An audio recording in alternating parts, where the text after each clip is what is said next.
Morning. My name is Dave Hanson. I'm the city manager of Virginia Beach, and I appreciate being joined by all the media that have traveled far and wide to support us. I also want to acknowledge all my elected officials that are here with me up front, and as we share information with you today. 16 hours ago, the lives of 12 people were cut short by a senseless, incomprehensible act of violence. Overnight, our chaplains, our human services, and our family assistance staff and teams completed the most difficult task anyone will ever have to do, and that is notifying the next of kin. So today, we all grieve. This morning, I have the responsibility to inform friends, co-workers, and the public of those who lost their lives yesterday. All but one of the 12 victims were employees of the city of Virginia Beach. I have worked with most of them for many years. We want you to know who they were, so in the days and weeks to come, you will learn what they meant to all of us, to their families, to their friends, and to their co-workers. They leave a void that we will never be able to fill. Can you hold that, Ms. Hammond?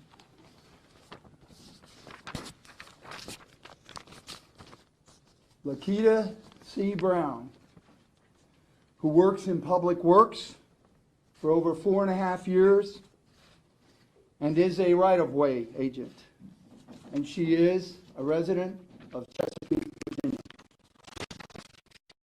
Tara Welch Gallagher, who works in public works for over 6 years and serves as an engineer and is a resident of Virginia Beach.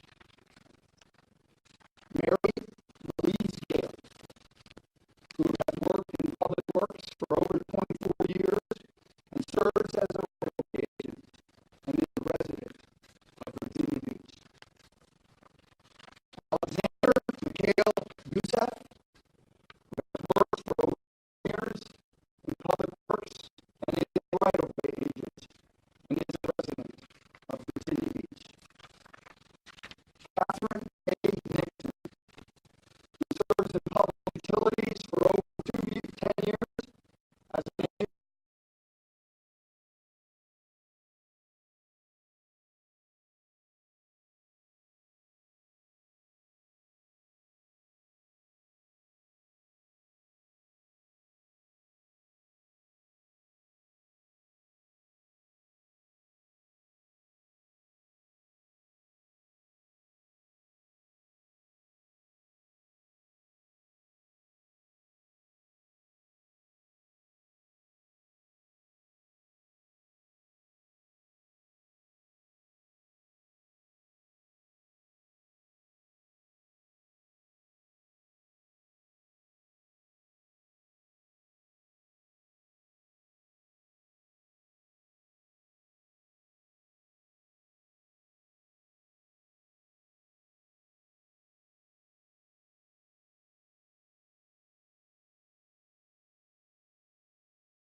Public utilities for over 41 years as a special projects coordinator and is a resident of Chesapeake. Herbert Burt Snelling, who was a contractor trying to fill a permit and is a resident of Virginia Beach. So as we stop here and take a pause, I'm going to ask my chief of police to come forth and talk about that 13th person. Chief?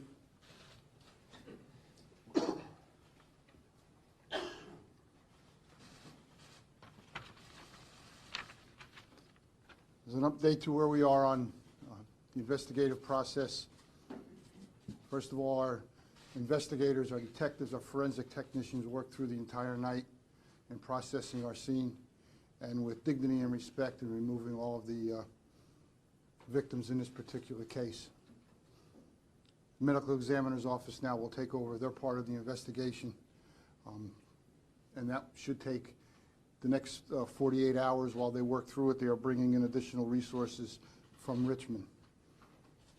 During the investigative process, we were assisted by the Federal Bureau of Investigation. They had 40 members of their investigative forensic task force from Quantico and other places throughout Virginia assist us in this particular case. This is a large-scale crime scene. It's a horrific crime scene, and please understand it takes not only a physical, emotional, and psychological toll on everyone who spent the night inside that particular building. ATF is also assisting us. We did recover additional weapons at the scene. I'm not at liberty to tell what those weapons are at this time. We also recovered additional weapons at the suspect's home. The suspect, and this will be the only time we will announce his name, is Dwayne Craddock. He was an engineer with Public Utilities. He was employed with that department for approximately 15 years. The suspect's family has also been notified. Victims, employees, any witnesses who wish to give additional information, there's a phone line set up by the Federal Bureau of Investigation, 1-800-CALL, C-A-L-L-FBI, 1-800-225-5324. We also have a large-scale number of counselors available for the city employees, all city employees who are touched by this event, as well as citizens and family members who may also be infected by this particular event. We were able to review some film last night, review some film of the officers who responded into the building. The officers checked every room on every floor, every closet, under every desk, and they escorted a large number of city employees out of the building. And remember, they're escorting them out of the building while the victims were still in the building. I want you to know those officers worked with compassion, they worked with caring, they worked with professionalism in assisting our brothers and sisters who work for our city.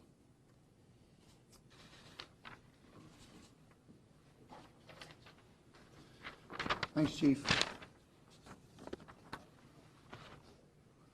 We are very thankful for the outpouring of support received from the people in the community, the region, and across the country. We're especially grateful for the assistance that we are receiving from our sister cities here in Hampton Roads, from our state agencies, and from federal offices. The desire to help is strong, and we appreciate it more than you can say. We have posted on our VB.gov website an opportunity for those that wish to volunteer to sign up, and because we've had an outpouring of volunteers to serve as chaplains, to bring comfort dogs, to provide supplies, and now we have an outpouring of those that wish to donate to the families that are going to be in turmoil for quite some time. We are now working towards employee assistance and family assistance, and we will turn our attention for the remainder of today to assign family liaison officers to support those families that have been stricken by this horrible event.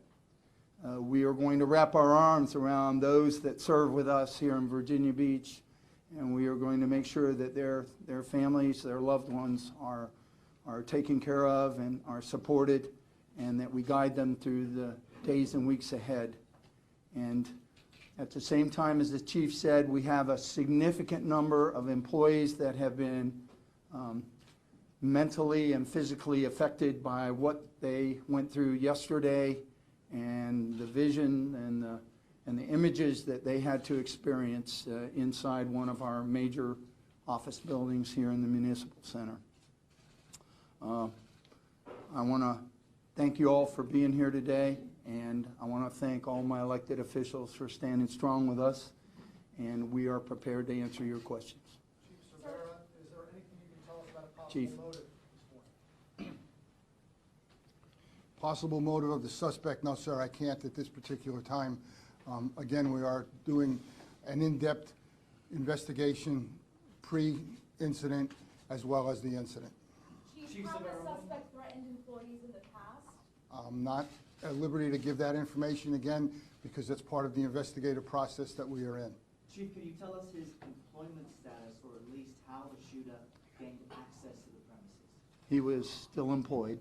He had a security pass like all employees had, and he was authorized to enter the building.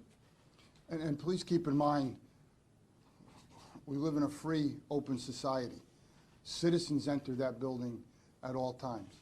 Citizens enter all government buildings, except for schools and courts where there's a different level of security. Chief, do you get any indication that he had a specific person that he wanted to target, or person or persons? I do not have that at this time. Again, as we go further into the investigation, we may have additional information on that. Whether it's an individual or not, we do have a large-scale number of victims that were killed by the suspect. Chief, can you comment on all of the victims? Were most of them concentrated to one office, perhaps the office he worked I can in? take that. I know that you said yesterday that there were victims found on all 3 floors. Were a majority or a group of them found in one place? Victims were throughout the building, except for the basement. So no, sir, it wasn't just one particular area. It could be that's what he was looking for, but once he engaged in this activity, it just continued throughout the building. Was there anyone killed in the office he worked in? I do not have the specific information on that right now. And did the shooter say anything, according to your officers who were there, did he say anything at all that they heard while the shots were being fired or before he was hit by police? No, they didn't have any engagement with him verbally. Once they identified him, he identified them, he immediately opened fire. We immediately returned the fire. And again, I want everyone to know that this was a long-term, lack of any other term, running gun battle with this individual. This was not what is traditionally a police-involved shooting. This was a long-term, large gunfight. Where will employees work come Monday? I'm sorry? Where will the city employees work come Monday morning? We are working through that. Building 2 will be closed. We are going to have to relocate some of our major services that Public Utilities provided. They, of course, oversee our city services, and so we've got to reestablish some financial connectivity for bill paying, et cetera. We're in the process with the IT department relocating, but that building is going to take a little bit of time to reopen. We are looking at what level of service the government will provide to our citizens on Monday, and we'll be making those announcements today and tomorrow, so stay informed. Are there any incidents on the suspect personnel file over the past 15 years that jump out at you? I'm not going to comment on HR-related issue at this time. I'm sorry? Do y'all know of any prior criminal record with him? I'm not going to make a comment on that right now. Retired military or active military? I'm not going to make that comment at this time. How secure was the building? How secure was the building? Yeah, go ahead. It's an open government building. Citizens have the right to access open government buildings. Employees have a right to access their work site. It's an open government building. Are there any plans?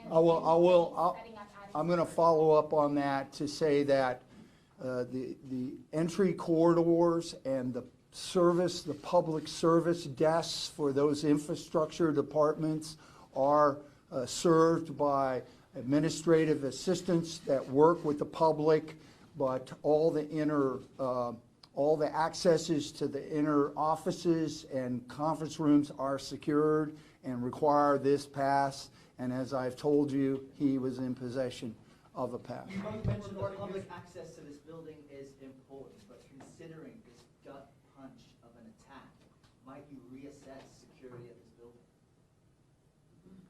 Of course, we will do an after-action review and take appropriate actions should we determine that is a requirement. I just want to follow up on the trauma, obviously, everyone is experiencing right now. What plan is there for assistance psychologically to all of the witnesses, victims, and other employees? We have numerous agencies that provide both family assistance and employee assistance. We have an outpouring of support from our sister cities, from state agencies, from national nonprofit organizations that do this. We are bringing them to bear. We have just informed the families. You